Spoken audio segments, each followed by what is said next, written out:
बांग्लादेश में ना हिंदू सुरक्षित हैं और ना ही कट्टरपंथ का विरोध करने वाले मुस्लिम। हिंदुओं की सरेआम लिंचिंग की जा रही है तो उन मुसलमानों को जिंदा जलाया जा रहा है जो जमाते इस्लामी के खिलाफ है और कट्टरपंथियों की आइडियोलॉजी को मानने को तैयार नहीं है। बांग्लादेश में नफरत की आग ऐसी भड़की है कि दंगाइयों ने 7 साल की मासूम को जिंदा जला दिया। बांग्लादेश में हालात कौन बिगाड़ रहा है, आपको इस रिपोर्ट में बताते हैं।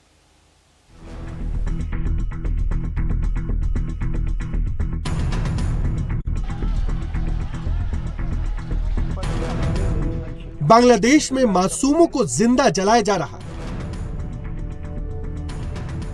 बांग्लादेश में आजादी के निशान मिटाए जा रहे हैं। बांग्लादेश में आईएसआईएस के झंडे लहरा रहे हैं।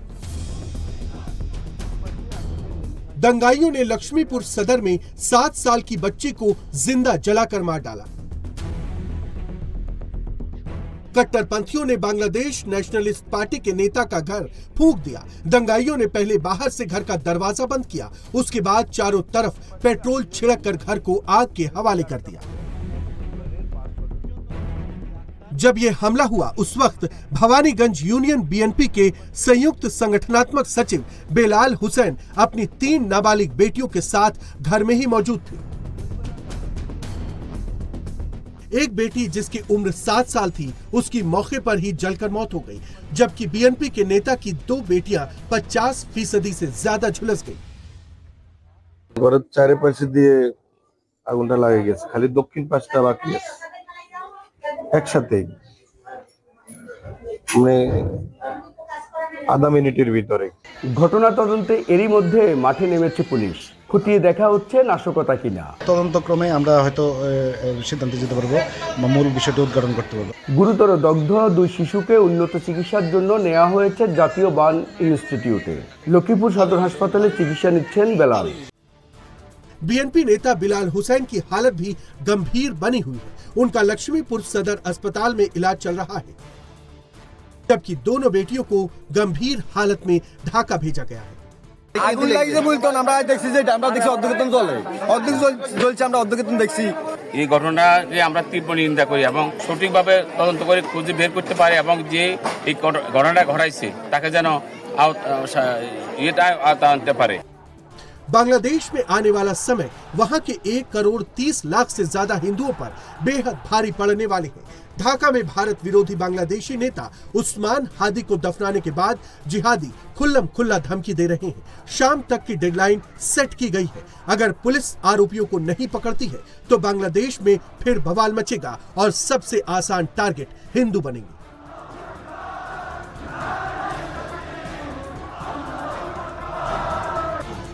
उस्मान हादी की मौत का सबसे ज्यादा फायदा कट्टरपंथी जमात को हो रहा है। हादी की मौत के बाद हिंदुओं को निशाना बनाया गया, हिंदुस्तान के खिलाफ नैरेटिव तैयार करने की कोशिश की गई। अब ये जमात अपने सियासी विरोधियों को टारगेट करने में जुट गए।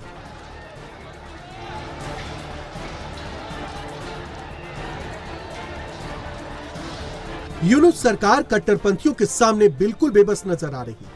कल हादी के जनाजे के बाद कट्टरपंथियों ने बांग्लादेश की नेशनल पार्लियामेंट पर हमला कर दिया था। हजारों की तादाद में इस्लामिक कट्टरपंथी नेशनल पार्लियामेंट में घुस गए। ये लोग बांग्लादेश में अब शरिया कानून की मांग कर रहे हैं। कट्टरपंथियों ने बांग्लादेश की नेशनल पार्लियामेंट में तोड़फोड़ और जमकर लूटपाट की।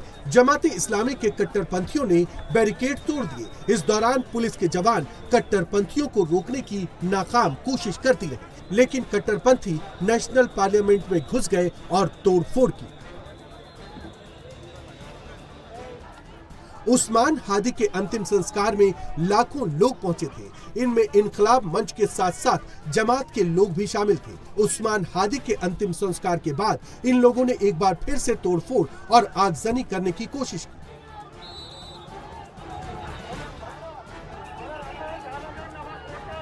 भीड़ ने ढाका विश्वविद्यालय के शेख मुजीबुर रहमान हॉल के यूनियन मेन गेट पर लगी नेम प्लेट को मिटाकर उसकी जगह उस्मान हादी हॉल लिख दिया। हाथ में कलावा देखा तो जिहादी भीड़ ने घेर लिया, नाम पूछा तो देशद्रोही करार दे दिया।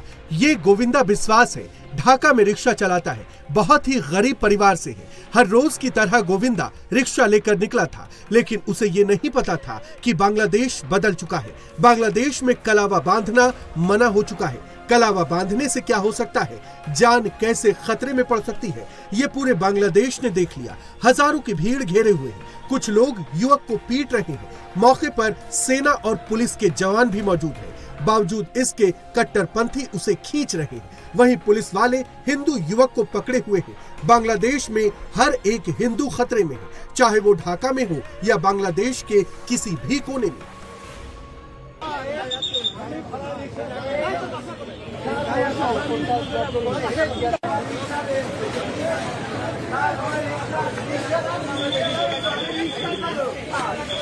আমি বলছি রিক্সা চালক স্যার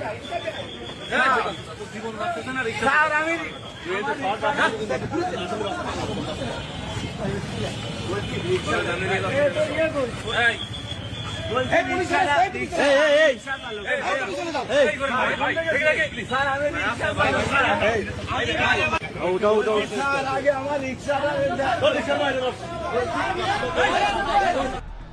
इससे पहले जिहादियों ने ढाका के पास मैमन सिंह में 25 साल के हिंदू युवक दीपू चंद्र दास को पीट पीट कर मार डाला था। दीपू की हत्या के बाद उसके शव को पेड़ पर लटकाकर उसमें आग लगा दी थी।